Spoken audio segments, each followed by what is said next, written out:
Psychoanalytical Approach of the Hanging by George Orwell. Based on psychologist Sigmund Freud's three models of the unconscious, the hangman's character can represent the id. It is the instinctual part of the mind that operates on the pleasure principle. It is the part of the mind where urges and impulses come from to seek fulfillment for wants and needs. The hangman is the man tasked with the job of concluding the execution.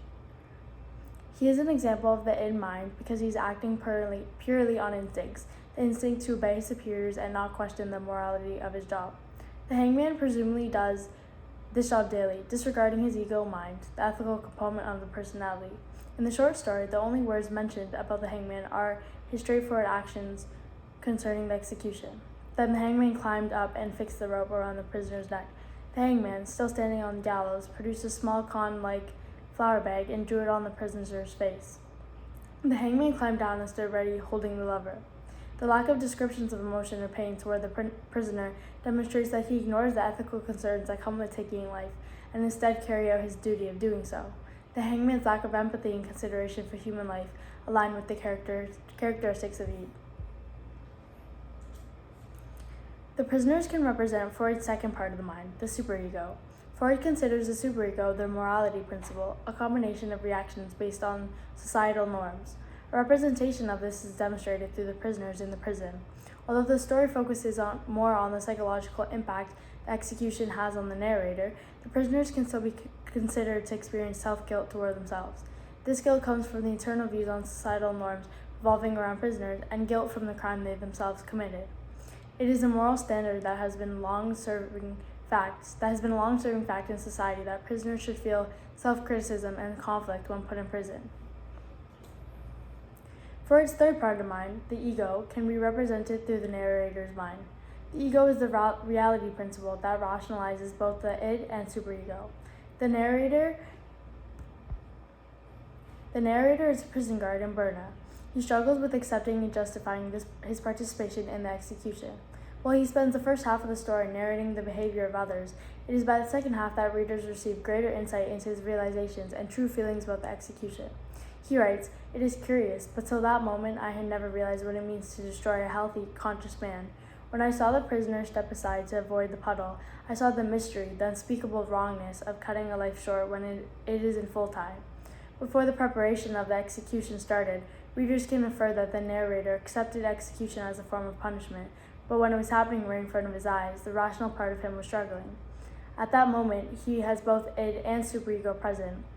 One side of him, the id, relies on his instinct to accept the malicious activity, but the other, the superego, knows it is immoral.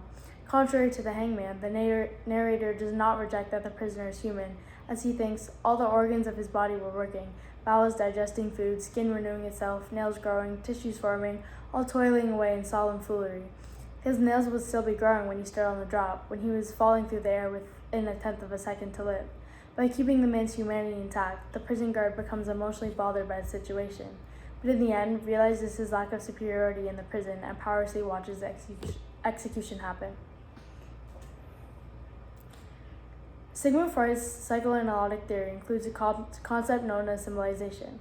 According to Freud, symbols are vital to the human psyche and serve as a disguise for unconscious thoughts or desires.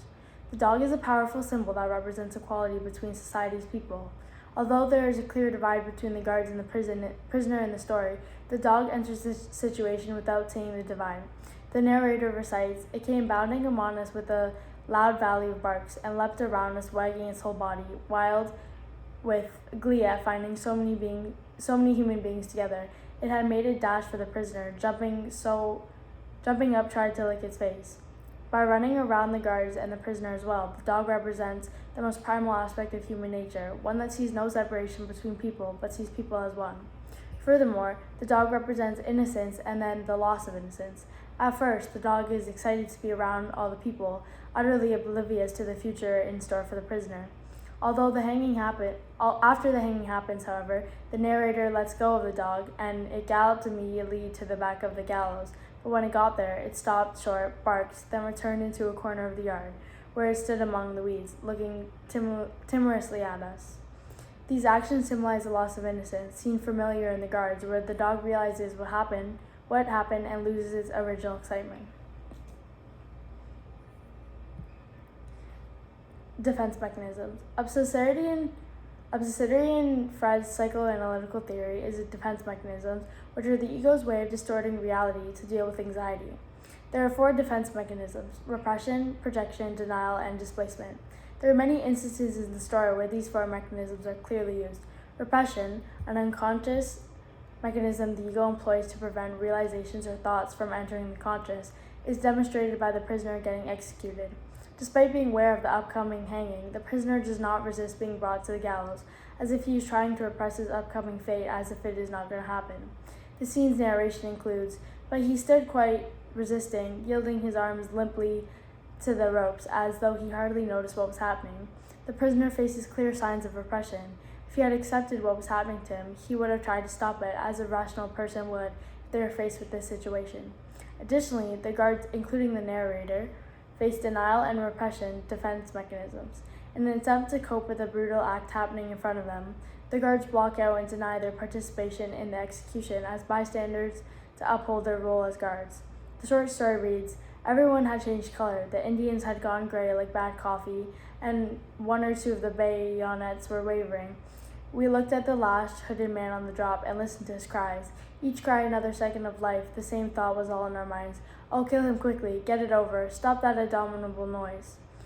Although attempts of denial and repression are made, it is evident that it is hard for the prison guards to witness. This is my works cited. Thank you for listening.